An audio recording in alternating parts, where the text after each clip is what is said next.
عليكم ورحمه الله وبركاته. ازيكم حبايبي؟ عاملين ايه؟ يا رب تكونوا بخير. وحشتوني جدا جدا. النهارده اشراقه جديده ويوم جديد باذن الله. هعمل لكم وصفه خفيفه وسهله وبرده في دقايق زي ما اتعودنا من الاكلات السريعه. طبعا احنا عارفين ان احنا بنبقى زهقانين من وقفه المطبخ علشان خاطر الوقفه الطويله في ناس كتيره مش بتحب وقفه المطبخ خالص. لا، هعمل لكم اكلات بسيطه جدا وما تاخدش معانا وقت في المطبخ، زي ما انتم شفتوا اللي شاف قناتي قبل كده. كل وصفاتي ما بتكملش 4-5 دقايق بالكتير بنبقى مخلصين. يلا بينا نشوف الوصفه الجديده. يلا بينا. هنعمل النهارده كول سلو. مكوناته جزر مبشور، وعندنا كابوتشا، وعندنا الكابوتشا الخضراء، عندنا الموف والخضراء. انا هعملها لكم زي ما بعملها. لو حد يعني بيعملها بطريقه تانية مختلفه فحسب كل واحد متعود. انا بعملها كده، بحط الجزر وبحط الكابوتشا الموف والكابوتشا الخضراء ومايونيز وكاتشب وبس. النهارده بحط عسل طبعا، معلقه عسل على الخلطه. ما عنديش عسل فهعمل ايه؟ هحط مكانه معلقه سكر، وهتديكوا نفس التركه بتاعه طعم الكول سلو بالظبط، وهتبقى جميله جدا ومش مكلفه ولا اي حاجه، وهتجربوها وباذن الله تقولوا لي في الكومنتات ان هي عجبتكم ان شاء الله باذن الله. كده هفضي كل مكوناتي. هحط الجزر المبشور. احنا طبعا الكول سلو ده بيجي لنا عينه مع الوجبه اللي بنطلبها، ويعني يا كفت يا ما كفتش. انا من الناس اللي بحبها قوي، فعشان كده اتعلمتها وبعملها في البيت، وبتعجب الولاد جدا وبيحبوها، ومغذيه على فكره. يعني كلها خضروات مفيده مفيده مفيده قوي. ولو انتوا خايفين من السكر، يعني حد مثلا ناس هتقول السكر مضر وكده، لا عادي مفيش مشكله. انا حطيت علشان ما عنديش عسل. انما لو عندي عسل اكيد هحط معلقه عسل مكان السكر. يعني مش دايما هحط السكر بس. فعندي كده الكاتشب اهو، هنزله كله هنا. وطبعا على قد ما انتوا بتحبوا بتحبوا مثلا فيها الخلطه دي كتيره، الصوص بتاعها يبقى كتير، كتروا المايونيز وكتروا الكاتشب. بتحبوها يعني مش كتير قوي برضو حطوا على قد ما تحبوا. هحط بقى، انا بحب المايونيز اكتر فيها.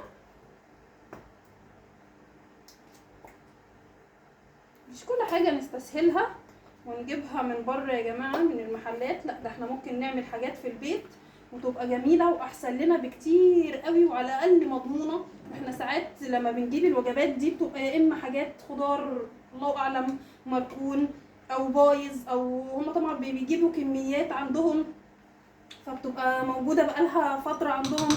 اكيد مش هيرموها، اكيد بيعملوها ويدوها للناس. انا هحط كده حسب الرغبه بقى، السكر حسب ما انتوا بتحبوه. انا بحبها كده، بحط يجي 2.5 3، وهقلب كويس قوي قوي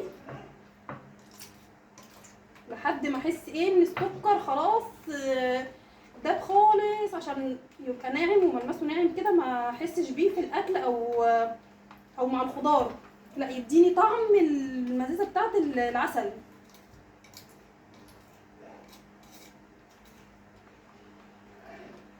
اللهم صل وسلم وبارك على سيدنا محمد اشرف الخلق. دايما وانا واقفه كده اذكر نفسي بالله،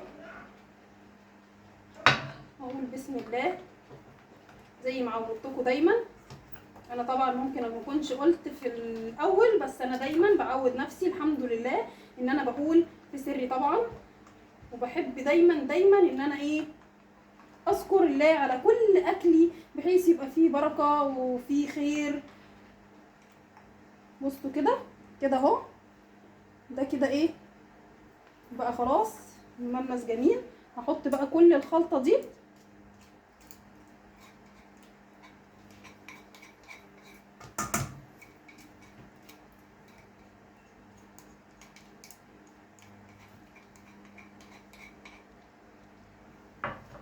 حطيتها كلها.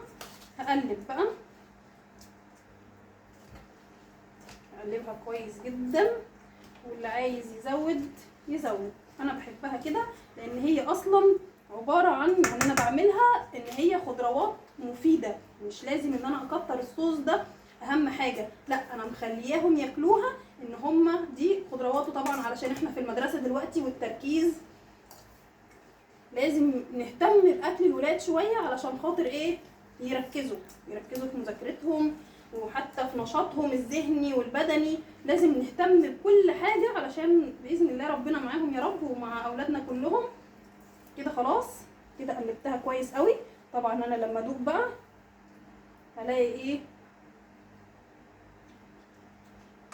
مش قادره اوصف لكم طعمها تحفه جميل. اللي عايز يزود بقى يا جماعه خلطه يزود مفيش مشكله.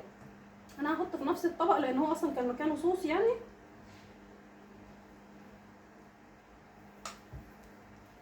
وعادي بتغطي، حطي في علبه الباقي وايه وشيليه عندك في الثلاجه.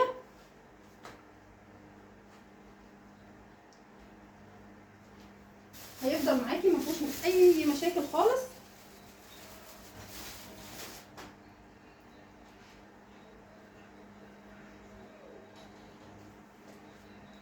بس طبقنا كده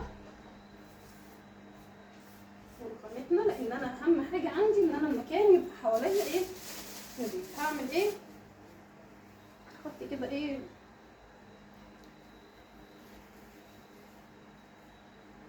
ده جرنش كده للايه للي يحب بس ان انا اعمل شكل.